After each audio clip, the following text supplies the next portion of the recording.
मेरा नाम अतुल है। उसका मासूम सा चेहरा देखकर मुझे कभी कभी उस पर तरस आता था, लेकिन फिर मैं सोचता था कि मुझे उस पर तरस नहीं खाना चाहिए। ये मासूम सा चेहरा सिर्फ एक दिखावा है। उसके चेहरे पर मासूमियत होने के साथ साथ खूबसूरती भी बहुत थी। उसका खूबसूरत चेहरा, लंबे घने बाल, झील सी गहरी आंखें, ये गोरा चिट्टा रंग, उन आंखों में आंसू थे। बाल बिखरे हुए, चेहरे पर लाल लाल थप्पड़ों के निशान, होठों से निकलता हुआ खून और शरीर से जख्म चूर चूर हो रहा था। मेरी ज़िंदगी ने मुझे कितनी बड़ी मुश्किल में डाल दिया था। मैं एक तरफ से उलझ कर रह गया था और दूसरी तरफ से मेरा दिल कहता था कि ये लड़की बेगुनाह है, इसकी कोई गलती नहीं है। लेकिन जो सबूत इसकी तरफ जा रहे थे उनसे तो मुझे यही लगता था कि ये मासूम नहीं है और ना ही मुझे इस पर तरस खाना चाहिए, क्योंकि कुछ लोग ऊपर से जैसे दिखते हैं अंदर से वो बिल्कुल वैसे नहीं होते। मैं अपने दिल के जज्बात को बहुत काबू करने की कोशिश कर रहा था, मगर मेरा दिल मानता ही नहीं था। आज वो मेरी दुल्हन बनी मेरे कमरे में मेरा इंतज़ार कर रही थी। ये शादी बहुत जल्दीबाजी में हुई थी। मेरा शुरू से ही सपना था कि मेरी शादी एक ऐसी लड़की के साथ हो जिसे मैं बहुत प्यार करूं, जो बहुत सुंदर हो, जो मेरी हर फीलिंग को अच्छी तरह से समझे। लेकिन मेरी शादी तो मेरी सोच के बिल्कुल अलग हुई थी। इधर मेरी बहन जाकर बार बार मुझसे कहती थी, भैया कमरे में जाओ, वो तुम्हारा इंतज़ार कर रही है। मैं था कि एक तरफ बैठा हुआ सिगरेट पिए जा रहा था। एक समय वो था जब मैं अपने भाई की मौत का सबसे ज़्यादा दुख अपने दिल से लगा लिया था, और उस समय भी मैंने बहुत सिगरेट पी थी। और एक समय ये है जब मैं बहुत दुखी हूँ और फिर से मैंने स्मोकिंग करनी शुरू कर दी है। मैं बहुत अच्छा था, पढ़ा लिखा था, बहुत समझदार था। मैंने अपनी सारी ज़िंदगी अपने माँ बाप की आज्ञा करते करते गुजार दी थी। भगवान की कृपा से मैं एक कामयाब इंसान भी था, मगर मेरी मजबूती मेरा भाई था, मेरा वो भाई जिसको मैं बहुत प्यार करता था। हम दोनों भाइयों में सिर्फ 3 साल का फ़र्क था, इसलिए हम दोनों का बचपन ज़्यादातर एक साथ ही गुजरा था। मैं अपने भाई को बहुत अच्छी तरह से जानता था। उसके शौक़ बहुत अजीब थे। वो मुझसे बहुत बड़ा था, लेकिन मैं उसका नाम लिया करता था, क्योंकि हम दोनों भाई शुरू से ही दोस्त की तरह एक दूसरे के साथ रहते थे, एक दूसरे से बहुत प्यार करते थे। मेरी बहन बार बार मुझे कमरे में जाने के लिए कह रही थी, लेकिन मैंने उसे कह दिया था, तुम लोगों के कहने पर मैंने इस लड़की से शादी तो कर ली है, मगर मैं इसको एक्सेप्ट नहीं कर सकता। मेरी बहन कहने लगी, भाई आपने तो उससे शादी ही सज़ा देने के लिए की है, तो फिर अब उसे सज़ा देने का समय आ गया है। मगर ये लड़की तो इस घर की बहू बन चुकी है। प्लीज़ भाई कमरे के अंदर चले जाओ और इस लड़की से हमारे भाई की मौत का बदला आपको ही लेना है। मुझे समझाकर मेरी बहन वहाँ से जा चुकी थी, मगर मैं 6 महीने पहले होने वाले उस हादसे में खो गया था, जिसकी वजह से इतना सब कुछ हो गया था। और यही वजह थी कि आज से ये सदमा मेरे दिल को लग रहा था। पिछले 6 महीने पहले हम लोग बहुत खुश थे। मेरा बड़ा भाई अंकुश बचपन से ही बहुत ज़िद्दी था। उसने हमेशा से ही अपनी मनमानी की थी। उसके कुछ दोस्त थे जिसके साथ वो हमेशा आवारागर्दी करने में लगा रहता था, जबकि मैं शुरू से ही अपने पेरेंट्स का आज्ञाकारी बेटा था। हम दोनों भाइयों में ज़मीन आसमान का फ़र्क था। मैं अपने भाई को बहुत समझाया करता था कि पापा का बिज़नेस संभालो, पढ़ाई लिखाई पर ध्यान दो। मेरे भाई ने जैसे तैसे अपने पढ़ाई तो पूरी कर ली थी, मगर अभी वो पापा का बिज़नेस संभालने की जिम्मेदारियों में नहीं घिरना चाहता था। हम दोनों भाई जवान हो चुके थे। मम्मी चाहती थी कि वो पहले अंकुश भाई की शादी कर दें, उसके बाद मेरी और मेरी बहन की शादी हो जाए। मम्मी अंकुश के लिए लड़कियां तलाश कर रही थी, मगर अंकुश तो शादी करने के लिए तैयार ही नहीं था। मम्मी चाहती थी कि अंकुश के लिए उन्हें एक ऐसी संस्कारी लड़की मिल जाए जो मेरे भाई की पत्नी बनने के बाद उसे सुधार कर रख दे, क्योंकि अगर हमारे घर में कोई आज़ाद ख्याल रखने वाली लड़की आ गई तो वो मेरे भाई को सुधारेगी नहीं, बल्कि उसके जैसे ही हो जाएगी।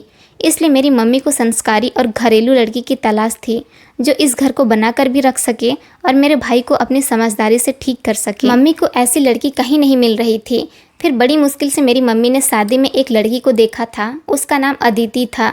अदिति बहुत सुंदर थी। मम्मी का तो उस पर दिल ला गया था। मम्मी चाहती थी कि वो जल्द से जल्द उसे अपने घर की बहू बना ले। मम्मी ने उस लड़की के घर रिश्ता ले जाने से पहले अंकुश से बात की थी। उससे कहा था, मैंने तुम्हारे लिए एक लड़की पसंद कर ली है। अंकुश तो मम्मी की बातों को ज़्यादा सीरियसली नहीं लेता था, क्योंकि उसे हम लोगों के पास बैठने का भी ज़्यादा समय नहीं होता था। उसकी तो न जाने कितनी गर्लफ्रेंड्स थी जिनके साथ वो टाइम पास किया करता था। काफ़ी सारी लड़कियों से कांटेक्ट होने के बाद भी उसने कभी किसी लड़की को सीरियस नहीं लिया था। उससे सच्चा वाला प्यार किसी लड़की के साथ हुआ ही नहीं था। बस वो तो इसी सब में अपनी ज़िंदगी गुजार रहा था। मैं अपने भाई को बहुत समझाया करता था कि ये काम छोड़ दो और मेरी तरह एक सिंपल इंसान बन जाओ। मेरा भाई तो मेरी बात सुनकर मुझ पर हंसता था और कहता था, तुम आज के मॉडर्न ज़माने में भी इतने पुराने ख्याल क्यों रखते हो? ज़िंदगी को खुलकर जीना सीखो और अपने शौक़ पूरे करते रहना चाहिए। क्या पता ज़िंदगी कब ख़त्म हो जाए। मैं अपने भाई से कहता था, भाई तुम कभी सुधरोगे नहीं। कहने को तो अंकुश उम्र में मुझसे बड़ा था, लेकिन उसे कोई एडवाइस चाहिए होती थी या फिर वो किसी मुसीबत में फंस जाता था या फिर उसे कोई काम होता था जो खुद नहीं कर सकते थे, तो वो उस काम को मुझसे करवाया करता था। मैं उससे इतना प्यार करता था कि मैंने बचपन से लेकर अब तक उसका हर कहना माना था। उसकी हर अच्छी बुरी बात के बारे में बहुत अच्छी तरह से जानता था। कौन उसका दोस्त था, उसकी कौन कौन सी गर्लफ्रेंड्स थी, वो मुझे अपनी हर बात शेयर किया करता था। मम्मी उससे बार बार पूछ रही थी, मुझे बताओ कि तुम्हें रिश्ते की बात आगे बढ़ाऊं या नहीं, क्योंकि अब मुझे तुम्हारी शादी करनी है। तुम्हें जिम्मेदारियों में बांधना है, तुम्हें शादी के बंधन में बांध देना है ताकि तुम पर कंट्रोल किया जा सके। मेरा भाई मम्मी की बातों पर खूब हंसता था और उनसे कहता था, मुझे तो लव मैरिज करनी है और लव मैरिज के लिए किसी लड़की से प्यार होना बहुत ज़रूरी है। आज तक मेरा किसी एक लड़की पर दिल ही नहीं आया। मुझे तो किसी ऐसी लड़की की तलाश है जिसको मैं देखूं तो बस देखता ही रह जाऊं, जो पहली ही नज़र में मुझे अपना दीवाना कर दे और फिर उसके बाद मैं किसी लड़की को देखूं भी ना, सिर्फ वही मेरी ज़िंदगी बन जाए। मम्मी कहती थी, तुम ये फिल्मी डायलॉग मारना बंद करो और लड़की का फ़ोटो देखो। बड़ी मुश्किल से अंकुश ने उस लड़की का फ़ोटो देखा था और फिर वो फ़ोटो देखते ही कहीं खो सा गया था। हम लोग समझ गए थे कि लड़की अंकुश को पसंद आ गई है, क्योंकि उसने थोड़ी देर पहले जितने भी डायलॉग मारे थे वो सारे ही डायलॉग यहीं आकर अटक गए थे। अंकुश उस लड़की का फ़ोटो देखता ही रह गया था और उसकी खूबसूरती का दीवाना हो गया था। अंकुश ने कहा था, मम्मी आपकी तो चॉइस बहुत अच्छी है, आपने मेरे लिए बहुत अच्छी लड़की सेलेक्ट की है, अब मैं इसी से शादी करूँगा। उसका ये जवाब सुनना था कि हम लोग खुशी से झूम उठे थे। मम्मी ने पूरे घर में मिठाइयाँ बंटवाई थी। पापा भी बहुत खुश हुए थे। अब पापा को भी लगता था कि अंकुश सुधर जाएगा, अपने उन आवारा दोस्तों का साथ भी छोड़ देगा। लड़की बहुत संस्कारी है, वो ज़रूर उसे सुधार देगी और अब तो बेटे को लड़की पसंद भी आ गई है, इसलिए वो उसके साथ खुश भी रहेगा। मेरी मम्मी ने इस लड़की के साथ अंकुश का रिश्ता तय कर दिया था।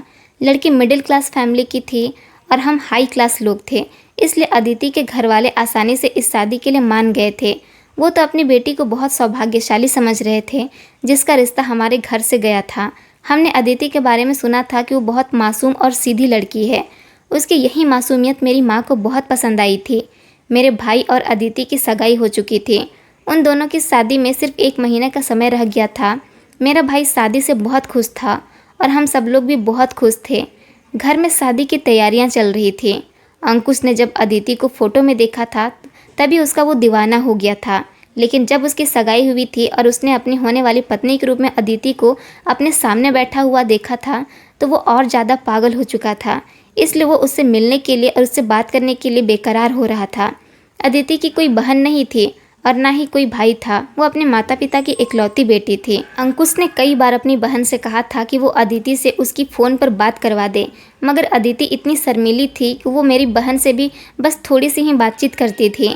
हमारी बहन यही कहती थी, अदिति अंकुश भैया से बात नहीं करना चाहती, क्योंकि 1-2 बार वो अदिति से इस बारे में कह चुकी थी कि मेरे भैया तुमसे बात करने के लिए बहुत एक्साइटेड हैं, मगर उसने मेरे भाई से फ़ोन पर बात नहीं की थी। शायद एक बार उसकी बात भी हो गई थी, क्योंकि उसने ज़बरदस्ती अपने बहन का फ़ोन लेकर अदिति का नंबर डायल किया था और उसके नंबर पर जब कॉल लगाई तो अदिति ने रिसीव की थी। उन दोनों के बीच क्या बात हुई थी ये बात तो मैं नहीं जानता था। उस दौरान ऑफिस में ज़्यादा काम होने की वजह से मैं और मेरे डैड बहुत ज़्यादा बिजी चल रहे थे। इधर घर में मम्मी और बहन भी शादी की तैयारी में लगी हुई थी, तो वो भी बिजी चल रही थी। अंकुश भाई क्या कर रहा था क्या नहीं कर रहा था उससे मेरी ज़्यादा बातचीत नहीं हो पा रही थी। अब अंकुश की शादी में सिर्फ 20 दिन रह गए थे। रात का समय था जब मैंने देखा कि अंकुश अपने कमरे से निकलकर कहीं जा रहा था। मैं जल्दी से उसके पीछे पीछे दौड़ा और मैंने उससे कहा, तुम कहाँ जा रहे हो? तो वो मुझे देखकर मुस्कुराने लगा और कहने लगा, मैं अपने दोस्तों के साथ घूमने के लिए जा रहा हूँ। मैंने कहा, रात के 2 बज रहे हैं, तुम अब अपने दोस्तों के साथ घूमने जा रहे हो तो घर वापस कब तक आओगे? अब तुम्हें ये हरकतें छोड़ देनी चाहिए, तुम्हारी शादी होने वाली है। अंकुश कहने लगा, तुम फिक्र मत करो, मैं जल्दी ही घर आ जाऊँगा। अब वैसे भी मेरी शादी होने जा रही है तो पत्नी के आने के बाद मैं उसके साथ ही घर में सारी रात गुजारा करूँगा, इसलिए अब जितने दिन रह गए हैं वो तो अपने दोस्तों के साथ गुजारने दो। ये कहकर हम दोनों हंसने लगे थे। मैंने उससे कहा था, अच्छा ठीक है जाओ, मगर जल्दी घर वापस आ जाना। वो जा चुका था। मुझे सारी रात अपने ऑफिस का काम करते करते बीत गई थी। फिर मुझे ध्यान आया कि अंकुश घर आया भी होगा या नहीं। मैंने अंकुश के नंबर पर कॉल की तो मुझे गाड़ियों की आवाज़ आ रही थी। उसने कॉल रिसीव की। मैंने उससे कहा, तुम गाड़ी में बैठकर कहाँ जा रहे हो, घर नहीं आ रहे हैं? अंकुश कहने लगा, तुम्हें एक बहुत बड़ी बात बतानी है। मैंने कहा, बताओ। तो वो कहने लगा, तुम्हारी भाभी ने मुझे मिलने के लिए बुलाया है। मैंने कहा, किसने, अदिति ने? तो वो कहने लगा, हाँ, मैं उससे मिलने के लिए उसके घर जा रहा हूँ। मैंने घड़ी में समय देखा तो सुबह के 5 बज रहे थे। मैंने कहा, तुम पागल तो नहीं हो गए हो, ये कोई समय है उससे मिलने का? अंकुश कहने लगा, उसी ने मुझे अपने घर बुलाया है। अच्छा चलो, मैं बाद में बात करता हूँ। अदिति का घर आ गया है, वहाँ से आने के बाद तुम्हें मैं बताऊँगा कि मेरी और अदिति की मुलाकात कैसी रही। मैंने सोचा कि सच में अंकुश इसी लड़की के पीछे पागल हो गया है। अभी से ही वो इसकी मोहब्बत में इतना डूब गया है, जब वो घर आ जाएगी तो न जाने क्या करेगा। लेकिन इस समय मुझे उस लड़की का अपने भाई से मिलना कुछ ठीक नहीं लगा था। मैंने सोचा कि हो सकता है वो लड़की भी अब मेरे भाई से प्यार करने लगी हो, इसलिए उसने उसे मिलने के लिए बुलाया हो। मैंने सोचा मुझे इस बात पर ज़्यादा ध्यान नहीं देना चाहिए। वैसे भी उन दोनों की शादी में 20 दिन रह गए हैं। अगर वो लोग मिल रहे हैं या आपस में बातें कर रहे हैं तो इसमें कोई बड़ी बात नहीं है। आजकल शादी से पहले सब लोग ये सब करते हैं। मैं वापस अपने काम में बिजी हो गया था। मैं बहुत थक चुका था, इसलिए मैं लगभग सुबह के 6 बजे अपना लैपटॉप बंद करके गहरी नींद में सो गया था। फिर सुबह के 11 बज रहे थे जब मुझे एक ज़ोरदार शोर की आवाज़ आने लगी थी। ये शोर कैसा था मैं समझ नहीं पाया था। मैंने सोचा हो सकता है कि पापा किसी नौकर को डांट रहे हो या फिर मम्मी। ये सोचकर मैं दोबारा से नींद में खो गया था। जब मेरी बहन कमरे में आई और उसने मुझे ज़ोर ज़ोर से हिलाया, कहने लगी, भाई जल्दी उठो, सब गजब हो गया। मैंने घबरा कर अपनी आंखें खोली थी। देखा तो वो बुरी तरह से रो रही थी। मैं उसको देखकर घबरा गया। मैंने कहा, क्या हुआ है, तुम क्यों रो रही हो? तो वो कहने लगा, भाई जल्दी से नीचे चलो। मैंने पूछा, लेकिन हुआ क्या है? तो वो कहने लगी, अंकुश भाई का मर्डर हो गया है। पुलिस वालों ने पापा को उनकी डेड बॉडी लेने के लिए बुलाया है। एक पल को मुझे अपनी बहन की बात पर यकीन नहीं आया था। मैंने उसे डांट दिया था कि तुम ये कैसी बेहुदा मजाक कर रही हो, मगर वो जिस तरह से रो रही थी और उसकी हालत जितनी बुरी हो रही थी, वो मजाक नहीं कर सकती थी। उसने मुझे नीचे चलने के लिए कहा। जब मैं नीचे गया तो पूरा घर भरा हुआ था। मेरे माँ बाप का रो रो कर बुरा हाल था, क्योंकि ये बात सच थी कि मेरे भाई का कत्ल हो चुका था। ये कत्ल किसने किया था और क्यों किया था, कब हुआ था, ये बात तो पुलिस पता लगाने के बाद ही बता सकती थी। मेरे भाई की डेड बॉडी सड़क पर पड़ी हुई मिली थी। सुबह के 7 बजे जब लोगों ने वहाँ पर मेरे भाई की डेड बॉडी देखी तो वहाँ के लोगों में हड़कंप मच गया और उन्होंने पुलिस को बुला लिया। जब डेड बॉडी की पहचान की गई तो मेरे घर पर कॉल की गई। हम लोग भाई की डेड बॉडी को जाकर ले आए थे। भाई की हालत बहुत बुरी थी, किसी ने उन्हें चाकू से मारा था। अपने भाई की मौत पर मैं बेहद अफसोस में चला गया था, क्योंकि मैं अपने भाई से बहुत प्यार करता था। मुझे नहीं पता था कि वो मुझे इस तरह से छोड़कर चला जाएगा। वो तो मुझसे कह कर गया था कि वो जल्दी ही घर आ जाएगा। उसकी शादी होने वाली थी, घर में उसकी शादी की तैयारी चल रही थी। और जब मेरी उससे फ़ोन पर बात हुई थी तो उसने मुझसे कहा था कि वो अदिति से मिलने जा रहा है। पुलिस ने जिस जगह मेरे भाई की लाश को उठाया था वो जगह अदिति के घर के आसपास ही थी। इधर पुलिस मेरे भाई के कातिल को ढूंढ रही थी। उसकी सारी कॉल डिटेल्स भी चेक की गई थी। मैंने पुलिस को बता दिया था कि 1-2 बार तो मेरी भी उससे बात हुई थी। उसने बताया था कि वो अपनी मंगेतर से मिलने के लिए जा रहा है। अब उसके साथ वहाँ जाने के बाद क्या हुआ ये मैं नहीं जानता। अदिति से भी पूछताछ की गई, क्योंकि लास्ट कॉल मेरे भाई के नंबर पर अदिति की ही थी। अदिति से मेरे भाई की लगभग 4 मिनट तक बात हुई थी। अदिति का भी रो रो कर बुरा हाल हो रहा था। सारे सबूत अदिति की तरफ ही जा रहे थे, क्योंकि मेरा भाई उससे मिलने के लिए गया था और उसकी लाश भी उसके घर के आसपास से ही निकली थी। उसकी कॉल डिटेल में सबसे लास्ट कॉल और 4 मिनट की बात भी अदिति से ही हुई थी। हम लोग समझ गए थे कि अदिति ही उसकी कातिल है, मगर अदिति रो रो कर कह रही थी कि उसने उसे नहीं मारा है। मेरा खून खौल उठा था कि उस लड़की की हिम्मत कैसे हुई मेरे भाई को मारने की। आखिर उसने मेरे भाई से किस चीज़ का बदला निकाला है। मेरा भाई उसे चाहने लगा था, उससे मिलने के लिए बेकरार हो रहा था। उसका मतलब ये था कि उस लड़की ने मेरे भाई को मर्डर करने के लिए ही अपने यहाँ बुलाया था। पुलिस वाले चाहते थे कि हम उन्हें एक इशारा दें और वो लोग अदिति को अरेस्ट कर लें, क्योंकि हमारी पुलिस में बहुत अच्छी जान पहचान थी। मेरे पापा तो चाहते थे कि अदिति और उसके पूरे परिवार को सज़ा दी जाए। हो ना हो मेरे भाई की मौत के कातिल वही हैं, उससे पूछताछ की जाए। मगर मैंने पुलिस से कहा था कि ये हमारा फैमिली मैटर है, हम इस केस को खुद हैंडल कर लेंगे। पुलिस वालों को मैंने थोड़े से पैसे खिलाए और इस केस को यहीं बंद कर दिया था। मेरे मम्मी पापा समझ नहीं पाए थे कि मैंने ऐसा क्यों किया है। मैं नहीं चाहता था कि मेरे भाई के कातिल को पुलिस सजा दे। मैं चाहता था कि मेरे भाई के कातिल को मैं खुद सजा दूं। पुलिस उसे अपने हिसाब से सजा देती तो शायद वो सज़ा मेरे भाई के कातिल के लिए बहुत कम होती, लेकिन मैं उसे तड़पा तड़पा कर मारना चाहता था। सही वाला सज़ा तो मैं उसे देना चाहता था, इसलिए मैंने उससे शादी करने का फैसला कर लिया था।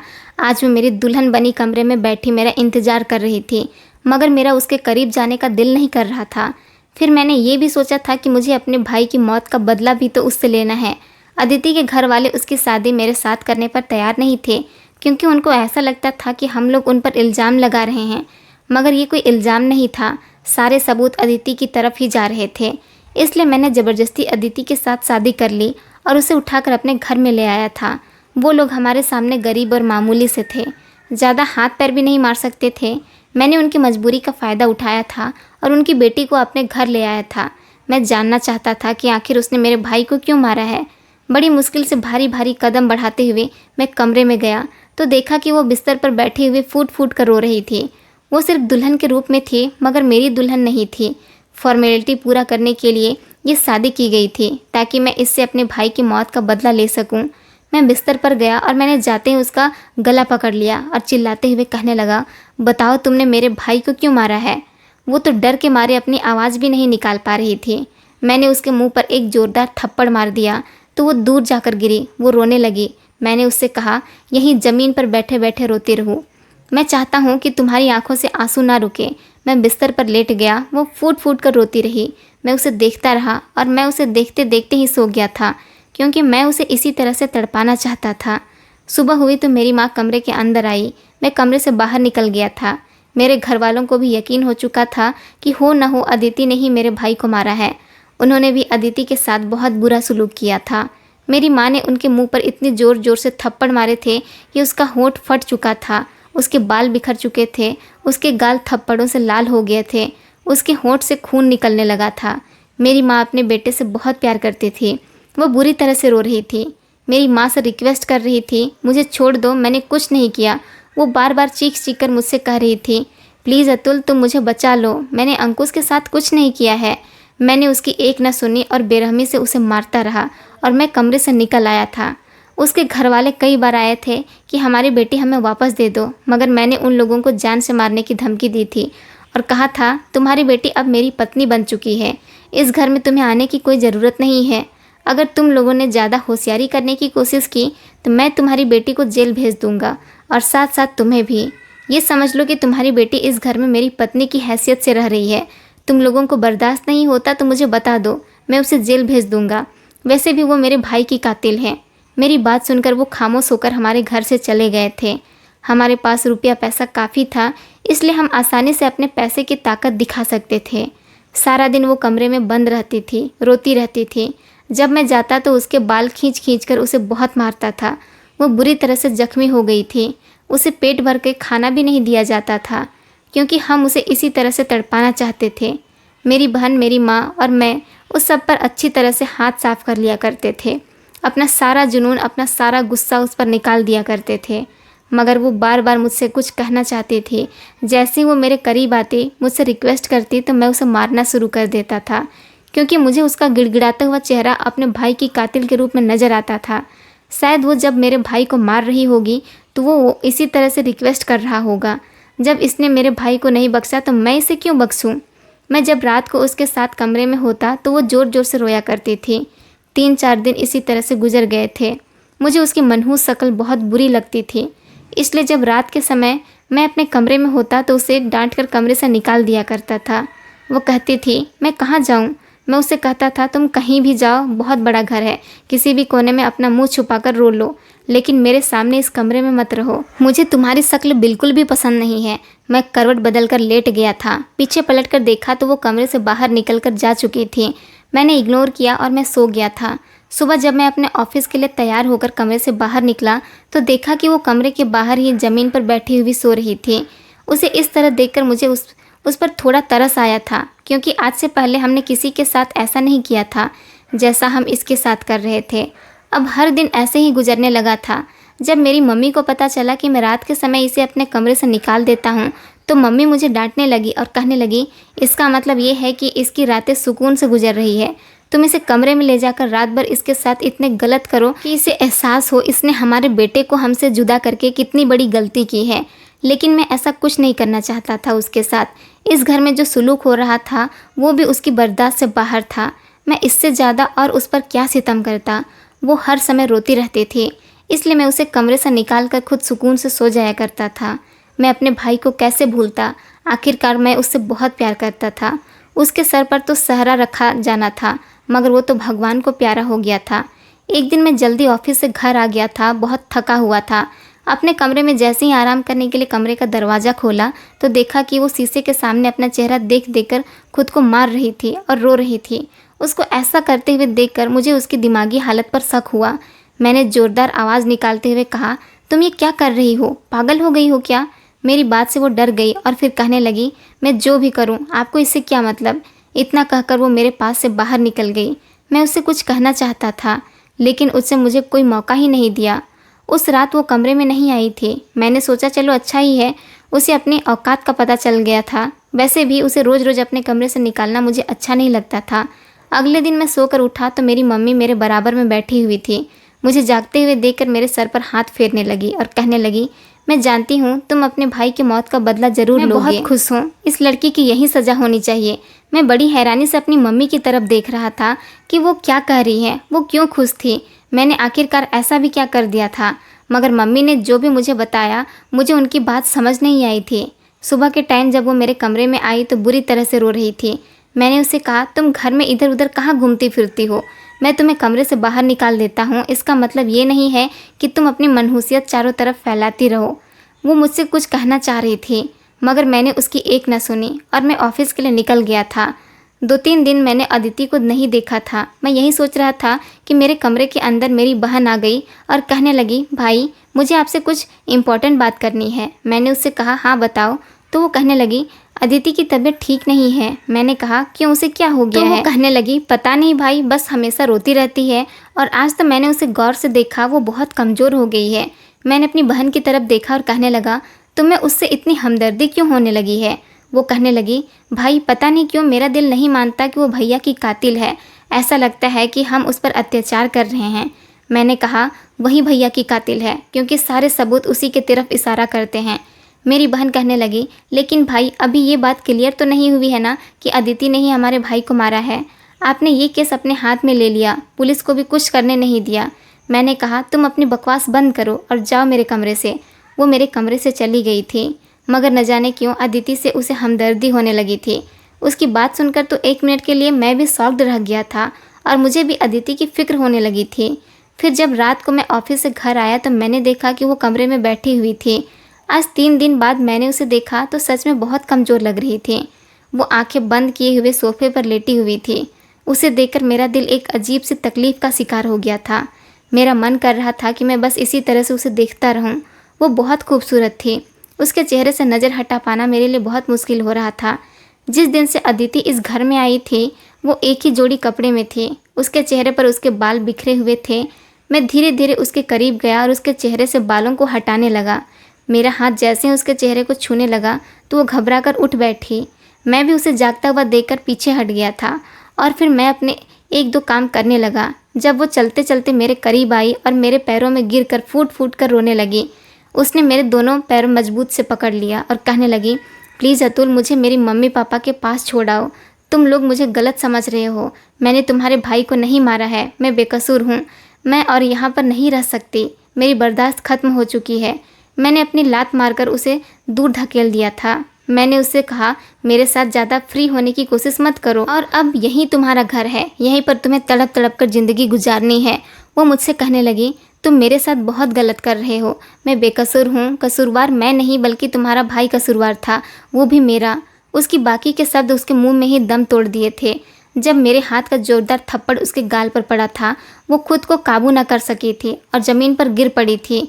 बैठी हुई होने की वजह से उसे चोट तो नहीं आई थी, मगर मेरे हाथ के थप्पड़ ने उसके मुंह से खून निकाल दिया था। उसके गाल पर मेरी 5 अंगुलियों के निशान छप कर रह गए थे। मैं काफ़ी देर तक उस पर चिल्लाता रहा था और उससे कहता रहा कि तुम्हारी हिम्मत कैसे हुई मेरे भाई के बारे में इस तरह बात करने की, जबकि मैं तो ये समझता रहा कि वो मेरे भाई की कातिल है। तभी तो इस घर में रह रही है और अपनी सज़ा भुगत रही है। मुझे तो लगता था कि इसका दिमाग अच्छा खासा ठिकाने पर आ चुका होगा, मगर ये तो मेरी गलतफहमी थी। ये लड़की तो खुद मेरे भाई को कसूरवार ठहराए जा रही थी, जबकि मेरा भाई तो अपनी जान से जा चुका था। मैंने गुस्से से उसे उठाकर बेड पर पटक दिया था। मन तो कर रहा था कि उसे उसी समय जान से मार दूं, मगर मैं ऐसा नहीं कर सकता था। न जाने क्यों उसकी आंखों में आते हुए आंसू मेरे दिल को पिघला रहे थे। मैं उसे घूरता हुआ कमरे से बाहर निकलने लगा था जब उसने मुझे आवाज़ लगाकर कहा, तुम मेरे साथ बहुत गलत कर रहे हो। जल्दी ही मेरा इंसाफ होगा और फिर देखना कि मैं तुम्हें माफ़ नहीं करूँगी। जब तुम्हें सारी सच्चाई के बारे में पता चलेगा तो तुम लोग खुद ही शर्मिंदा हो जाओगे। फिर तुम्हें इस बात का एहसास होगा कि तुम लोगों ने मेरे साथ कितना गलत किया है। उसकी बात मैं समझ नहीं पाया था। मैंने सोचा ये पागल हो चुकी है, इसलिए बड़बड़ा रही है। मैं कमरे से बाहर निकल गया था। कुछ दिन और इसी तरह से गुजर गए थे। जब मैं और मेरे घर वाले अदिति के साथ बुरा बर्ताव करते थे तो सबको सुकून मिल जाता था। सब उसके साथ बुरा इसलिए करते थे क्योंकि वो मेरे भाई की कातिल थी। मुझे 2 दिन के लिए शहर से बाहर दूसरे शहर में किसी काम के सिलसिले में जाना था। ये बात मेरे मम्मी पापा अच्छे से जानते थे। 2 दिन तक मैं दूसरे शहर में रहा और 2 दिन बाद लौटकर जब अपने घर आया तो मैंने देखा कि मेरे घर वाले सख्त गुस्से में लग रहे थे। मेरी समझ नहीं आई थी कि उन लोगों को आखिर किस बात का गुस्सा है। मेरी मम्मी कहने लगी, मैंने तो तुम्हें कहा था कि तुम्हें इस लड़की को इतनी बुरी तरह से तंग करना है कि ये अपनी मौत मांगने लगे, ये भी हमारे बेटे की तरह तड़प तड़प कर मर जाए। मगर तुमने जो किया है, मुझे उसकी उम्मीद तुमसे नहीं थी। मम्मी की बात मैं समझ नहीं पाया था। मैंने कहा, आप ये क्या कह रही हो? मुझे आपकी कोई बात समझ नहीं आ रही है। मेरी बहन कहने लगी, भैया आओ मैं आपको सारी बात समझाती हूँ। मेरी बहन मुझे कमरे के अंदर लेकर चली गई जहाँ पर अदिति लेटी हुई थी। अदिति के हाथ में ड्रिप लग रही थी। मेरी बहन कहने लगी, भैया मुझे तो ऐसा लगता है जैसे हमसे बहुत बड़ी गलती हो गई है, मगर मम्मी और पापा और आप इस बात को मानने के लिए तैयार ही नहीं हो। मैंने कहा, अब तुम भी मुझे साफ साफ बताओ, मेरी तो समझ ही नहीं आ रहा है कि आखिर बात क्या है। सबके सब पहेलियां बुझा रहे हो। फिर जो बात मुझे मेरी बहन ने बताई उसने होश उड़ा दिए थे। मेरी बहन कहने लगी, भैया अदिति प्रेग्नेंट है। अपनी बहन की बात सुनकर मैं चौंक गया था। मैंने कहा, ये तुम क्या बकवास कर रही हो? मैंने तो अभी तक इसे हाथ भी नहीं लगाया। ये बच्चा मेरा नहीं हो सकता। क्या पता ये बच्चा किसका है? मेरी बहन कहने लगी, भैया ये ऐसी लड़की नहीं है, इसके साथ हम लोगों ने इतना बुरा किया है, इस दौरान ये सब कुछ जानबूझकर नहीं कर सकती। और ये बच्चा 2 महीने पहले का है, इसका मतलब आपकी भी शादी से पहले का है। ये तो शादी से पहले किसी ने इसके साथ ये सब कुछ किया है, या फिर शादी के बाद इसके साथ कुछ गलत हुआ है। मैं जानती हूँ कि ये बच्चा आपका नहीं है, तो फिर ये बच्चा किसका है? इस बात का जवाब तो अदिति ही दे सकती है। जब वो होश में आएगी आपको उसे तसल्ली से बात करनी होगी, क्योंकि इस समय वो प्रेग्नेंट है। मेरी बहन मेरे कमरे से जा चुकी थी, जबकि मेरा ध्यान दिमाग घूम कर रह गया था। मेरी समझ नहीं आ रहा था कि मैं क्या करूं। मैं कमरे में इधर से उधर टहल रहा था। जब अदिति को होश आया तो मैं जल्दी से उसके पास जाकर बैठ गया और उससे कहने लगा, अदिति ये सब कुछ क्या है? ये बच्चा किसका है? ये बच्चा मेरा नहीं हो सकता। अदिति कहने लगी, मैं जानती हूँ ये बच्चा तुम्हारा नहीं है, ये बच्चा तुम्हारे भाई का है। अदिति ने जब ये बात कही तो दोबारा से मेरा हाथ उस पर उठने ही जा रहा था कि मैंने अपने हाथ को कंट्रोल में कर लिया। अदिति कहने लगी, अभी भी तुम मुझे मारना चाहते हो तो मार सकते हो, ये बच्चा तुम्हारे भाई का ही है। अगर तुम्हें इस बात का यकीन नहीं आता तो तुम DNA टेस्ट करवा सकते हो, उसमें ये बात क्लियर हो जाएगी ये तुम्हारे ही भाई का है या नहीं। मैंने अदिति से कहा, तो तुम मेरे भाई पर इल्ज़ाम लगा रही हो? अदिति कहने लगी, मैं इल्ज़ाम नहीं लगा रही हूँ, तुमने कभी मेरी पूरी बात सुनी ही नहीं। मैं जानती हूँ कि आज ऐसा वक्त आ गया है कि तुम मेरी पूरी बात सुनकर ही रहोगे, क्योंकि तुम खुद भी जानना चाहते हो कि ये बच्चा किसका है और ये सब मेरे साथ क्यों और कैसे हुआ। अदिति ने मुझे बताया कि उस रात तुम्हारा भाई मेरे घर पर आया था। उसने घर आने से पहले कॉल की थी। उसने कहा था कि वो मुझसे मिलना चाहता है, मगर मैंने उसे मिलने से साफ इनकार कर दिया था। मैंने कहा था मैं इस समय तुमसे नहीं मिल सकती। उसने कहा, मैं जानता हूँ तुम्हारे मम्मी पापा कहीं दूर शादी में गए हुए हैं और वो कल शाम तक ही वापस घर आएंगे। मैं अपने घर से बाहर हूँ और तुम्हारे घर के बाहर दरवाजे पर खड़ा हुआ हूँ, जल्दी से आकर दरवाज़ा खोल दो। मैंने उसे मना किया मगर उसने मेरी एक न सुनी। मैं जब दरवाज़ा खोलकर उससे बात करने के लिए गई तो वो ज़बरदस्ती मेरे घर में घुस आया और उसने बहुत नशा किया हुआ था। वो शराब के नशे में धुत था और इस दौरान उसने मेरी इज्जत के साथ खिलवाड़ किया। मैं बहुत रो रही थी, चीख रही थी, चिल्ला रही थी। उसने कहा, अब तो मेरी तुम्हारे साथ शादी होने जा रही है। मैं तुमसे मिलने के लिए बहुत तड़प रहा था, मगर तुम तो मुझसे बात ही नहीं करती। आज मुझे बहुत अच्छा मौका मिला है, तुमसे बात करने का। वो मेरी इज्जत के साथ खेल कर जा चुका था। मैंने उसे उस रात बहुत बद्दुआएं दी थी क्योंकि मैं किसी और लड़के से प्यार करती थी। मेरे पेरेंट्स ने जब देखा कि ये लड़का उस लड़के से कई गुना बेहतर है जिससे मैं प्यार करती हूँ, तो उन लोगों ने मेरी मोहब्बत से मुझसे जुदा कर दिया और मेरी शादी तुम्हारे भाई के साथ करने का फैसला कर लिया। मगर मैं नहीं जानती थी कि तुम्हारा भाई इतना घटिया इंसान है जो शराब के नशे में मेरी इज्जत के साथ मेरे ही घर में आकर खेल कर चला जाएगा। वो मेरे घर से जा चुका था। मैं तो अपनी किस्मत को रो रही थी कि शादी से पहले ही उसने मेरे साथ ऐसा किया है, तो शादी के बाद वो मेरा क्या हाल करेगा। मैं अपने पेरेंट्स के घर आने का इंतज़ार कर रही थी। मैं चाहती थी कि मैं ये रिश्ता ख़त्म कर दूं, मगर मुझे इतना वक्त ही नहीं मिल सका। और तुम लोगों ने मुझ पर इल्ज़ाम लगा दिया कि मैंने तुम्हारे भाई को मारा है। मैंने तुम्हारे भाई को नहीं मारा। तुम्हारे भाई को किसने मारा था ये बात मैं नहीं जानती। तुम लोगों ने सिर्फ एक शक की बुनियाद पर मुझे बिना कुछ किए ही सज़ा दे दी। तुमने मुझसे शादी कर ली और मेरी एक न सुनी। तुम लोगों ने मुझ पर न जाने कितने अत्याचार किए। मैं तुमसे बार बार यही कहती रही हूँ कि तुम एक बार मेरी बात सुन लो, मगर तुमने मेरी एक न सुनी। जब रात के समय तुम मुझ पर कमरे से निकाल दिया करते थे तो मैं खुद को तकलीफ़ पहुँचाने की कोशिश करती थी, पागलों की तरह खुद को मारती थी। ये सब देखकर तुम्हारी माँ बहुत खुश होती थी। मैं अपने आप को मारना चाहती थी, मगर हर बार नाकाम रही और मुझे ये बात कई दिनों पहले से पता चल गई थी कि मैं इस बच्चे की माँ बनने वाली हूँ, इसलिए मैं अपनी जान नहीं ले सकी। अभी भी तुम्हें यकीन नहीं होता तो तुम रिपोर्ट करवा सकते हो। न जाने क्यों मुझे अदिति की बात पर यकीन तो हो रहा था, लेकिन फिर भी अपने दिल की तसल्ली देने के लिए मैंने उसका डीएनए करवाया था। लेकिन जब डीएनए की रिपोर्ट मेरे हाथ में आई तो मेरे हाथ काँप उठे थे, क्योंकि अदिति बिल्कुल ठीक कह रही थी। इसका मतलब ये था कि मेरे भाई ने उसके साथ दरिंदगी की थी और अदिति जो कुछ कह रही थी वो सच था। ये बात पूरे परिवार के सामने आ गई थी। मेरे भाई का कातिल अभी भी पेंडिंग में था। अदिति ठीक कह रही थी कि मेरा भाई उसका कसूरवार है। मैं अदिति से नज़र नहीं मिला पा रहा था। अदिति के साथ हम लोगों ने बहुत गलत किया था। अपनी गलती पर मेरा पूरा परिवार बहुत शर्मिंदा था कि सिर्फ शक की बुनियाद पर हमें किसी को कसूरवार नहीं ठहराना चाहिए। मुझे उस दिन बेहद अफसोस हुआ था। मैंने रो रो कर अदिति से माफ़ी मांगी थी, मगर उसने मुझे माफ़ नहीं किया था। वो कह रही थी कि अब बताओ मैं इस बच्चे के साथ अपनी ज़िंदगी कैसे गुजारूं। इसका बाप तो मर चुका है और तुम लोग मुझे न जाने किस जुर्म की सज़ा दे रहे हो। हम सब लोगों ने मिलकर अदिति से माफ़ी मांगी थी। हम अपने किए पर बहुत शर्मिंदा थे। शायद हमने उसके साथ जो किया था उसके लिए तो हमें भगवान भी माफ़ नहीं करता। और फिर ये बच्चा मेरे भाई का खून था। हम अदिति को यहाँ से जाने भी नहीं दे सकते थे। अदिति अपने घर जाने की जिद कर रही थी। मैंने उसे अपनी कसम दी थी कि प्लीज़ तुम यहाँ से कहीं मत जाना। ये बच्चा मेरे भाई का खून है। मैं तुम्हें पत्नी बनाकर एक्सेप्ट करूँगा और इस बच्चे को भी अपना नाम दूंगा। मेरे पापा ने पुलिस में रिपोर्ट लिखवा दी थी और भैया के कातिल को ढूंढने के लिए कहा था। पुलिस ने जब सारी जांच पड़ताल निकाली तो पता चला कि मेरे भैया को उन्हीं के दोस्तों ने मारा था। उसने इसलिए मारा था ताकि वो मेरे भैया से अपना बदला ले सके। एक बार अंकुश का उसके दोस्तों से एक छोटी सी बात पर झगड़ा हो गया था। उसके दोस्त को उस समय बहुत इंसल्ट महसूस हुई थी, क्योंकि मेरे भाई ने सबके सामने उसके मुंह पर थप्पड़ मार दिया था। वो इस थप्पड़ का बदला लेना चाहता था। तो उसने, जब मेरे भाई अदिति के घर से निकल रहे थे, तो उसने अपने चेहरे पर रुमाल बांधकर सुनसान सड़क पर मेरे भैया को चाकू मारकर उनकी हत्या कर दी। और हम लोगों को यही लगा कि अदिति ने मेरे भैया को मारा है। मेरे भैया के दोस्त को, असल आरोपी को गिरफ्तार कर लिया गया था और उसे कड़ी से कड़ी सज़ा दी गई थी। अदिति अपने घर जाने के लिए बेचैन हो रही थी। मैं उसके आगे रो रहा था, गिड़गिड़ा रहा था कि प्लीज़ तुम अपने घर मत जाओ। मेरे भाई का बच्चा तुम्हारे पेट में पल रहा है। मगर उसने हमारी एक न सुनी थी। वो फिर भी अपने मायके चली गई थी। मैं और मेरे घर वाले उसे मनाने के लिए उसके घर गए तो अदिति फिर भी मानने के लिए तैयार नहीं थी। वो कहती थी, तुम लोगों ने मुझ पर बहुत सितम ढाए हैं, मैं तुम लोगों को कभी माफ़ नहीं करूँगी। उसके मम्मी पापा भी हमें बद्दुआएं दे रहे थे। मेरे पापा ने फिर बड़ी मुश्किल से अदिति के पापा को समझाया था कि वो अदिति को मनाएं, इस तरह उसकी ज़िंदगी ख़राब हो सकती है।